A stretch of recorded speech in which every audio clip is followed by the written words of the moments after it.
Hello दोस्तों, हमारे channel में आपका स्वागत है। आज मैं लेकर आया हूँ जीके क्वेश्चन जो आपके परीक्षा के लिए अति महत्वपूर्ण हैं, जो यूपी के जीके भी शामिल हैं और देश विदेश से भी जीके शामिल हैं। अगर आपको वीडियो अच्छा लगे लाइक और सब्सक्राइब जरूर कीजिएगा। सभी एग्ज़ाम के लिए है, तो यूपी पुलिस, जीडी और कांस्टेबल और बोरिंग टेक्नीशियन और अन्य एग्जामों के लिए अति महत्वपूर्ण हैं।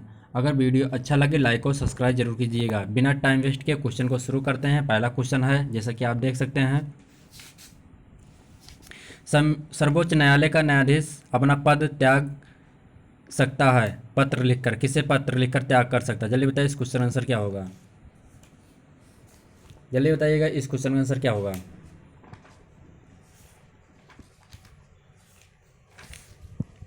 इस क्वेश्चन का आंसर होगा ऑप्शन बी।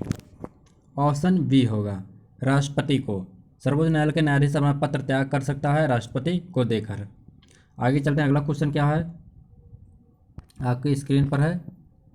दूसरा नंबर है कि भारत के राष्ट्रपति का पर महाभियोग चलाने के लिए कम से कम कितने दिन पूर्व सूचना आवश्यक है? भारत के राष्ट्रपति पर महाभियोग चलाने के लिए कम से कम कितने पूर्व की सूचना आवश्यक है? जल्दी बताइए, कितने दिन पूर्व सूचना देना आवश्यक है? जल्दी बताइए, क्वेश्चन आंसर क्या होगा दूसरे नंबर का? इस क्वेश्चन का आंसर होगा ऑप्शन बी, 14 दिन पहले। 14 दिन पूर्व सूचना देना आवश्यक है। आगे चलते हैं, अगला क्वेश्चन क्या है? तीसरा क्वेश्चन है, राष्ट्रपति अंगल भारतीय समुदाय के अंगल भारतीय समुदाय के कितने सदस्यों को सम्मिलित कर सकता है यदि इस राय का है कि लोकसभा में इस समुदाय का पर्याप्त प्रतिनिधित्व नहीं है? चलिए बताइए, इस क्वेश्चन आंसर क्या है? राष्ट्रपति अंगल भारतीय समुदाय से कितने सदस्यों को नामांकित कर सकता है? कितने सदस्यों को नामांकित कर सकता है? चलिए बताइए, इस क्वेश्चन आंसर क्या है यदि वह इस राय का है कि लोकसभा में इस समुदाय का पर्याप्त प्रतिनिधित्व नहीं है? चलिए बताइए, इस क्वेश्चन आंसर क्या होगा? इस क्वेश्चन आंसर होगा ऑप्शन डी, 2। जो अगले इंडिया के सदस्य जो हैं 2 हैं, यही कह रहा है। आगे चलते हैं, अगला क्वेश्चन क्या है? निम्न में से कौन सा भारत का सबसे बड़ा संघीय राज्य है? जल्दी बताइए, इस क्वेश्चन आंसर क्या है? निम्न में से भारत का सबसे बड़ा संघीय राज्य है कौन सा है? जल्दी बताइए, इस क्वेश्चन आंसर क्या है? चौथा का बताइएगा। इस क्वेश्चन का आंसर होगा ऑप्शन सी, दिल्ली। दिल्ली जो है सबसे बड़ा संघीय राज्य है। ऑप्शन सी होगा, चौथा का ऑप्शन होगा सी। आगे चलने, अगला क्वेश्चन क्या है? बंगाल के विभाजन के समय बंगाल का लेफ्टिनेंट गवर्नर था। जल्दी बताइए, इस क्वेश्चन आंसर क्या है? बंगाल का जब विभाजन हुआ था उस समय बंगाल के लेफ्टिनेंट गवर्नर कौन थे? जल्दी बताइए, इस क्वेश्चन आंसर क्या होगा? इस क्वेश्चन का आंसर होगा option A, sir Andrews Fraser. Option A होगा। 5वें नंबर का क्वेश्चन होगा ऑप्शन ए, बंगाल के लेफ्टिनेंट गवर्नर उस समय कौन थे? सर एंड्रूज फ्रेजर थे। आगे चलने, अगला क्वेश्चन क्या है? दी मैन हु डिवाइडेड इंडिया पुस्तक के लेखक थे। जल्दी बताइए, इस क्वेश्चन आंसर क्या होगा? जल्दी बताइएगा, दी मैन हु डिवाइडेड इंडिया पुस्तक के लेखक थे। कौन लेखक थे? जल्दी बताइए, इस क्वेश्चन आंसर क्या होगा? 6 नंबर का क्वेश्चन बताइएगा। अगर वीडियो अच्छा लगे लाइक और सब्सक्राइब जरूर कीजिएगा। 6वें नंबर का क्वेश्चन होगा option C, Rafiq Zakaria. Option C होगा, रफीक जो जकारिया थे the man who divided India पुस्तक के लेखक थे। आगे चलते हैं, अगला क्वेश्चन क्या है? आपकी स्क्रीन पर दिखाई दे रहा होगा। सूर्य से आने वाले हानिकारक पराबैंगनी किरण कारण होता है। जल्दी बताइए, इस क्वेश्चन आंसर क्या होगा? सूर्य से आने वाली हानिकारक पराबैंगनी किरण कारण हो सकता है। इससे क्या होता है? सूर्य से जो हानिकारक किरणें आती हैं पराबैंगनी, उससे हमारे शरीर पर क्या हो सकता है? जल्दी बताइए, इस क्वेश्चन आंसर क्या होगा? इस क्वेश्चन आंसर होगा ऑप्शन डी, त्वचीय कैंसर। त्वचीय कैंसर होगा। सूर्य से आने वाले हानिकारक पराबैंगनी जो किरण होती है वह त्वचीय कैंसर उत्पन्न करती हैं। और ओजोन परत की लेकिन हमारे वायुमंडल में उपस्थित ओजोन परत जो होता है इन किरणों को पृथ्वी तक आने से पहुंचने से रोकता है। अगर ओजोन परत क्षय हो जाएगी तो पराबैंगनी किरणें हमारे वायुमंडल में प्रवेश कर जाएंगी और हमारे त्वचा को नुकसान पहुंचाएंगे और जिससे हमें त्वचा कैंसर हो जाएंगे, जिसमें त्वचा छाले पड़ जाते हैं। आगे चलने अगला क्वेश्चन क्या है, एक कृत्रिम उपग्रह में विद्युत ऊर्जा का स्रोत क्या होता है? जल्दी बताइए, इस क्वेश्चन आंसर क्या है? एक कृत्रिम उपग्रह में विद्युत ऊर्जा का स्रोत क्या होता है? जल्दी बताइए, इस क्वेश्चन आंसर क्या होगा? इस क्वेश्चन का आंसर होगा ऑप्शन बी। ऑप्शन बी होगा सौर सेल। एक कृत्रिम उपग्रह में विद्युत ऊर्जा का स्रोत क्या होता है? जब हम उपग्रह को आसमान में छोड़ते हैं तो वहाँ पर हमें सूर्य से प्रकाश मिलता है और हमेशा प्रकाश मिलता रहता है, इसलिए वहाँ पर हम सौर पैनल का उपयोग करते हैं। आगे चलने अगला क्वेश्चन क्या है, किसी व्यक्ति का पूरा प्रतिबिंब देखने के लिए एक समतल दर्पण की न्यूनतम ऊंचाई होती है? जल्दी बताइए, इस क्वेश्चन आंसर क्या होगा? किसी व्यक्ति का पूरा प्रतिबिंब देखने के लिए एक समतल दर्पण की न्यूनतम ऊंचाई होनी चाहिए, कितनी होनी चाहिए? जल्दी बताइए, इस क्वेश्चन आंसर क्या होगा? जल्दी बताइएगा, इस क्वेश्चन आंसर क्या होगा? 9 नंबर को क्वेश्चन बताइए। इस क्वेश्चन आंसर होगा ऑप्शन बी, व्यक्ति की ऊंचाई की आधी। ऑप्शन बी होगा। किसी व्यक्ति का प्रतिबिंब पूरा देखने के लिए समतल दर्पण की ऊंचाई न्यूनतम व्यक्ति की आधी होनी चाहिए, इस तभी वह पूरा अपना शरीर को पूरा देख सकता है दर्पण में। मनुष्य के जो व्यक्ति का होता है उसका आधा होना चाहिए लंबाई के। आगे चलते हैं, अगला क्वेश्चन क्या है, होमी भाभा पुरस्कार निम्न में से किस क्षेत्र के विशेष योगदान के लिए दिया जाता है? जो होमी भाभा पुरस्कार, सॉरी होमी भाभा है, भाषा नहीं है, होमी भाभा पुरस्कार निम्न में से किस क्षेत्र में विशेष योगदान के लिए दिया जाता है? जल्दी बताइए, इस क्वेश्चन आंसर क्या होगा? जल्दी बताइए, 10 नंबर का क्वेश्चन है। ऑप्शन ए सैद्धांतिक भौतिकी। इस क्वेश्चन आंसर होगा ऑप्शन ए, सैद्धांतिक भौतिकी के लिए दिया जाता है। आगे चलते हैं, अगला क्वेश्चन क्या है, 10 नंबर का क्वेश्चन होगा ऑप्शन ए। और अगला क्वेश्चन क्या है, ध्वनि तरंगे नहीं चल सकती हैं? जल्दी बताइए, इस क्वेश्चन आंसर क्या होगा?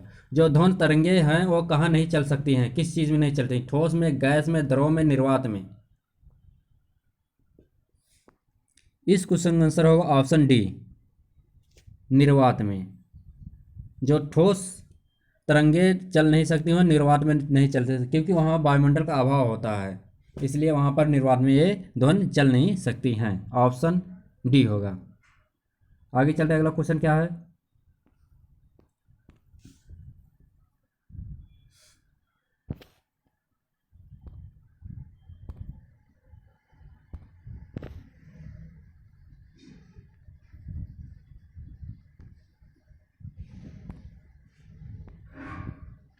अगला क्वेश्चन देखते हैं। अगला क्वेश्चन क्या है आपकी स्क्रीन पर,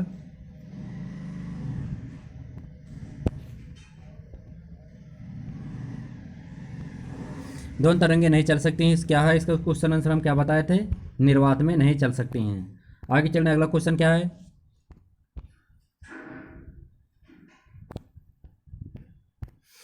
12 नंबर का क्वेश्चन, निम्न में से कौन सा एक व्यस्तम समुद्रिक व्यापार मार्ग है? क्या कह रहा है, निम्न में से कौन सा सबसे व्यस्तम समुद्री व्यापार मार्ग है, सबसे व्यस्त जो है समुद्री व्यापार मार्ग? जल्दी बताइए, इस क्वेश्चन आंसर क्या होगा? इस क्वेश्चन आंसर होगा ऑप्शन डी, उत्तरी अंटार्कटिका। जो उत्तरी अंटार्कटिका है सबसे व्यस्त समुद्री मार्ग है। यह मार्ग जो है अफ्रीका, दक्षिणी अमेरिका महाद्वीप के उत्तरी भागों, उत्तरी अमेरिका तथा यूरोप से घिरा हुआ है। इसके पश्चात सोएज नहर तथा फिर पनामा नहर का स्थान आता है। पहले नंबर है उत्तरी अंटार्कटिका और दूसरे नंबर पे है सोएज नहर, फिर तीसरे नंबर है पनामा नहर। आगे चलने अगला क्वेश्चन क्या है, जापान लगभग, क्या कह रहा है, जापान लगभग आत्मनिर्भर है, किस चीज़ पर निर्भर है? जल्दी बताइए, क्वेश्चन आंसर क्या होगा? जापान लगभग आत्मनिर्भर है, किस चीज़ पर निर्भर है ज़्यादातर? जल्दी बताइए, इस क्वेश्चन आंसर क्या होगा? इस क्वेश्चन आंसर होगा ऑप्शन सी, तांबा पर। जापान जो है तांबा पर निर्भर है, क्योंकि वहाँ पर तांबा का उत्पादन सबसे अधिक होता है। क्योंकि वहाँ पर तांबा का उत्पादन कम से कम 93.75% की स्वयं उत्पादन करता है। आगे चल रहे अगला क्वेश्चन क्या है।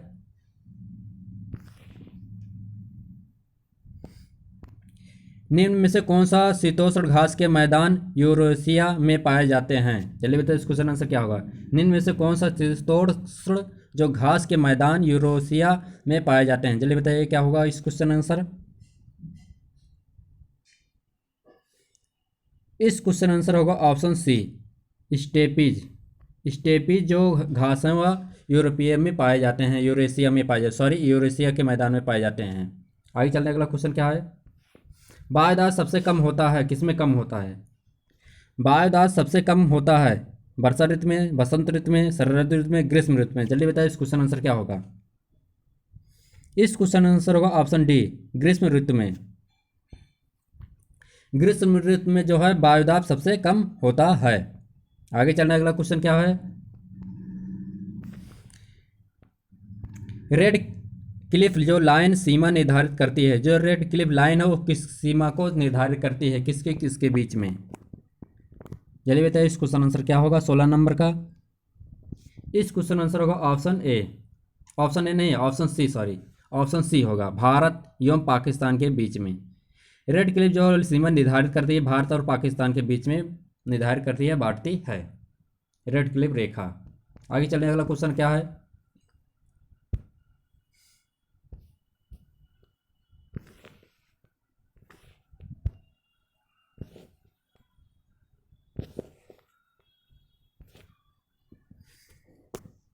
अगला क्वेश्चन है 17 नंबर क्वेश्चन है। विश्व ओजोन दिवस मनाया जाता है, कह रहा है विश्व ओजोन दिवस कब मनाया जाता है। जल्दी बताइए इस क्वेश्चन आंसर क्या होगा। इस क्वेश्चन का आंसर होगा ऑप्शन ए, 16 दिसंबर को, 16 दिसंबर नहीं 16 सितंबर को मनाया जाता है, ऑप्शन ए। इस क्वेश्चन आंसर होगा ऑप्शन ए, ओजोन दिवस जो है 16 सितंबर को मनाया जाता है। आगे चलते अगला क्वेश्चन क्या है।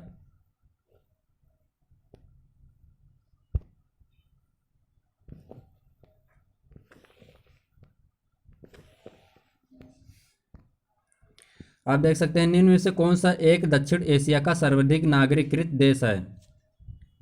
जल्दी बताइए इस क्वेश्चन आंसर क्या है। निम्न में से कौन सा एक दक्षिण एशिया का सर्वाधिक नागरिकृत देश है। जल्दी बताइए इस क्वेश्चन आंसर क्या होगा।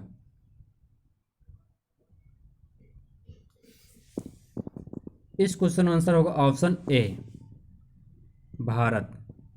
18 नंबर का क्वेश्चन होगा भारत। निम्न से दक्षिण एशिया का सर्वाधिक नागरिकृत देश है भारत, ऑप्शन ए होगा। 18 क्वेश्चन होगा ऑप्शन ए, भारत। अगला क्वेश्चन क्या है आप देख सकते हैं। भारत में जैव विविधता की दृष्टि से धनी स्थान है। जल्दी बताइए इस क्वेश्चन आंसर क्या होगा। भारत में जैव विविधता की दृष्टि से धनी स्थान है, कौन सा स्थान है। पश्चिमी घाट, पूर्वी घाट, थार रेगिस्तान, बंगाल की खाड़ी। जल्दी बताइए इस क्वेश्चन आंसर क्या होगा।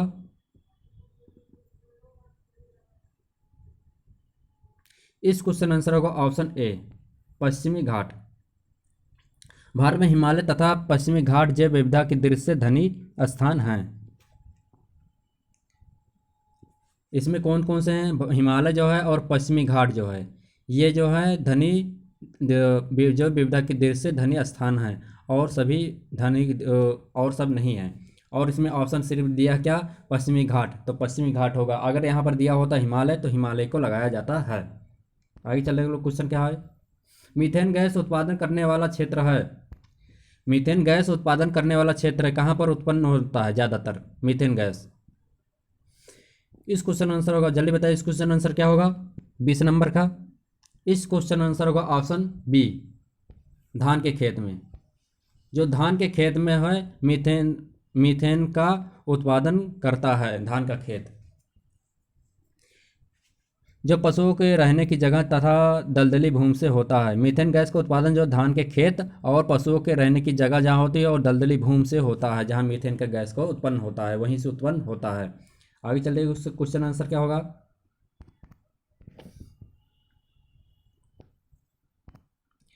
निम्न में से कौन सा एक खनिज उत्तर प्रदेश में नहीं पाया जाता है? जल्दी बताइए, इस क्वेश्चन आंसर क्या होगा? निम्न में से कौन सा एक खनिज है जो उत्तर प्रदेश में नहीं पाया जाता है? जल्दी बताइए, इस क्वेश्चन आंसर क्या होगा 21 नंबर का?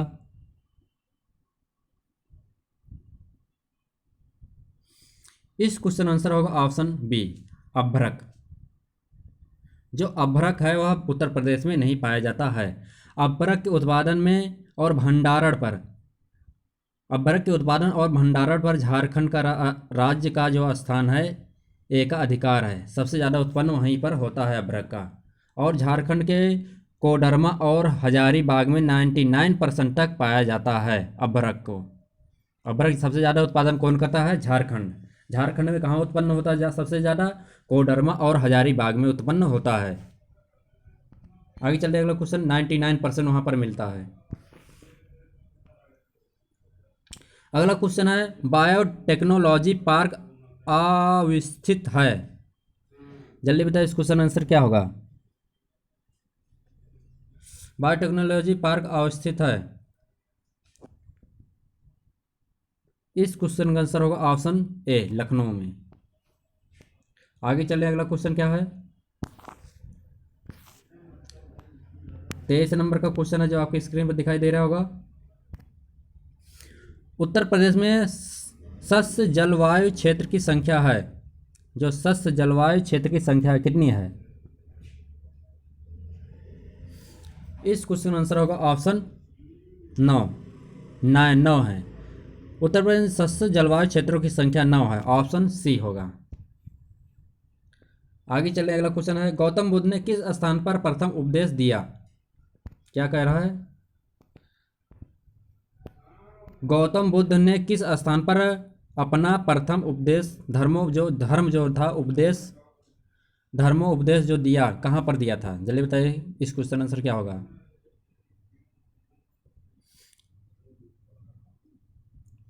इस क्वेश्चन आंसर होगा ऑप्शन डी, सारनाथ में। गौतम बुद्ध ने अपना धर्मोपदेश सारनाथ में दिया था, पहला धर्मोपदेश।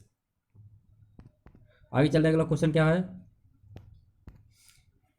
इब्न बतूता भारत में किसके शासन में आया था? जो इब्न बतूता भारत में किसके शासन में आया था? जल्दी बताइए, इस क्वेश्चन आंसर क्या होगा?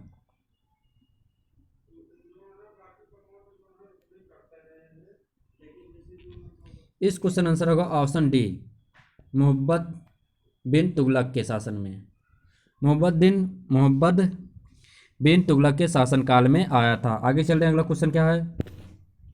किस मुगल बादशाह के विरुद्ध जौनपुर से फतवा जारी हुआ था? किस मुगल बादशाह के विरुद्ध जौनपुर से फतवा जारी हुआ था? जल्दी बताइए, इस क्वेश्चन आंसर क्या होगा? इस क्वेश्चन आंसर होगा ऑप्शन बी, अकबर। अकबर के शासन में फतवा जारी हुआ था जौनपुर से। इस क्वेश्चन आंसर होगा ऑप्शन बी, अकबर। आगे चलते हैं, अगला क्वेश्चन क्या है?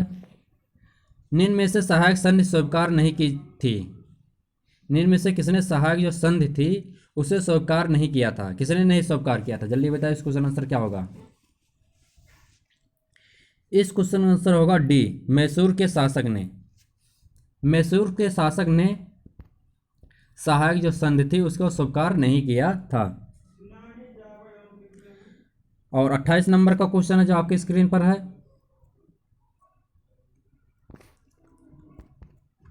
बंगाल तथा बिहार में अस्थायी बंदोबस्त लागू करने का श्रेय दिया जाता है। जल्दी बताइए, इस क्वेश्चन आंसर क्या होगा? बंगाल तथा बिहार में अस्थायी बंदोबस्त लागू करने का श्रेय दिया जाता है, कहाँ पर दिया जाता है? किसने दिया था? लागू करने का श्रेय जो किसने दिया था, मतलब लागू किया था उसने, किसने किया था, वही है श्रेय किसको जाता है, किस पे किसने दिया था, वही है 28 नंबर का क्वेश्चन। इस क्वेश्चन आंसर होगा लॉर्ड कॉर्नवालिस, ऑप्शन बी होगा। अगर वीडियो अच्छा लगे और 28 नंबर है ऑप्शन बी, लॉर्ड कॉर्नवालिस को दिया था। निराजुद्दीन दौला लॉर्ड क्लाइस द्वारा किस युद्ध में परास्त हुआ था? जल्दी बताइए, इस क्वेश्चन आंसर क्या होगा? जो सिराजुद्दौला लॉर्ड क्लाइव द्वारा किस युद्ध में परास्त हुआ था? जल्दी बताइए इस क्वेश्चन आंसर क्या होगा? इस क्वेश्चन आंसर होगा ऑप्शन बी नहीं, प्लासी में परास्त हुआ था। अगला क्वेश्चन क्या है? भारत में पुनर्जागरण आंदोलन का अग्रगामी दूत था, कौन था? जल्दी बताइए इस क्वेश्चन, भारत में पुनर्जागरण आंदोलन का अग्रणी दूत था, कौन था? जल्दी बताइए इस क्वेश्चन आंसर क्या होगा? इस क्वेश्चन आंसर होगा ऑप्शन डी, राजा राम मोहन राय। 30 नंबर का क्वेश्चन होगा ऑप्शन डी। अगर वीडियो अच्छा लगे लाइक और सब्सक्राइब जरूर कीजिएगा और कमेंट करना न भूलिएगा। और ऐसे वीडियो देखने के लिए हमारे चैनल को लाइक और सब्सक्राइब जरूर करें।